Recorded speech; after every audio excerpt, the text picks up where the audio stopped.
Hi, my friends. I hope you enjoyed my tips last week on building trust in your teams. Well, today I'm talking about something slightly different. I'm talking about conflict. How do you deal with a situation where you find that there's conflict between one or two people in your team? The first thing you need to do is establish who has conflict or who has beef with who. Once you do that, speak to them individually. Find out what is really bothering them. What is the source of the conflict? And avoid giving any of your judgments, any of your opinions. What you really want to do is gather information from them. Let them speak freely, let them express themselves. And also listen with your heart, listen with your eyes, listen with your ears, listen with your mind. Sense your way through the conversation so that you gather as much information as possible. The second thing you want to do is speak to them together. But before you do that, tell them, don't ambush them. Let them know that there'll be a meeting where both of them will be present. Let them know what the agenda is and what's going to be discussed. And also give them enough time or notice. The third thing is when you're in that meeting, avoid storytelling. Encourage them just to say exactly what is bothering them about the other person.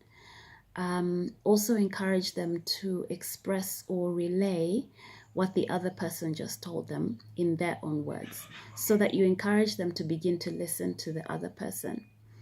Then encourage them to find a middle ground, to reach consensus, because there has to be a way forward, and that is the point of the meeting. Once they establish a way forward, ask them, how can I support you in this? It could be you already have some observations. For example, maybe their interpersonal skills are not good. There could be skills that are not there in terms of work, technical skills.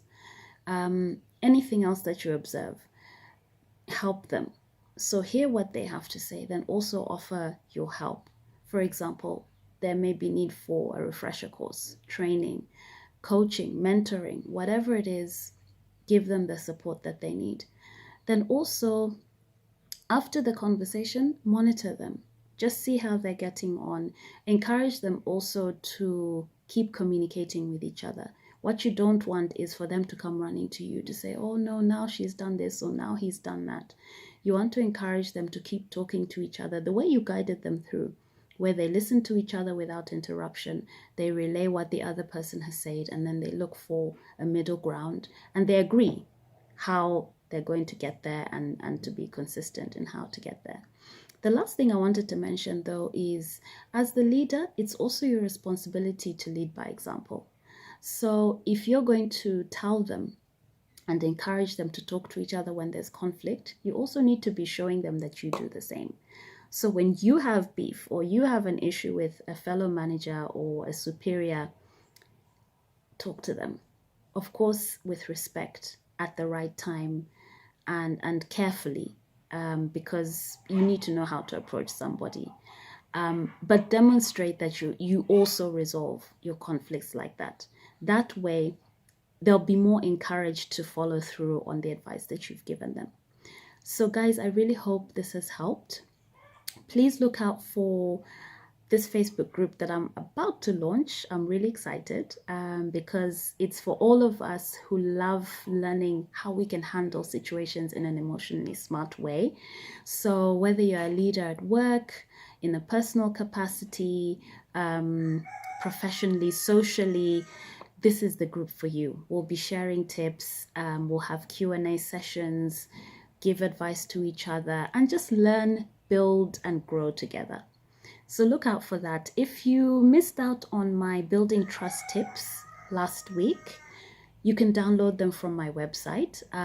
There's also some other tips there for download on having difficult conversations with your team after a failure.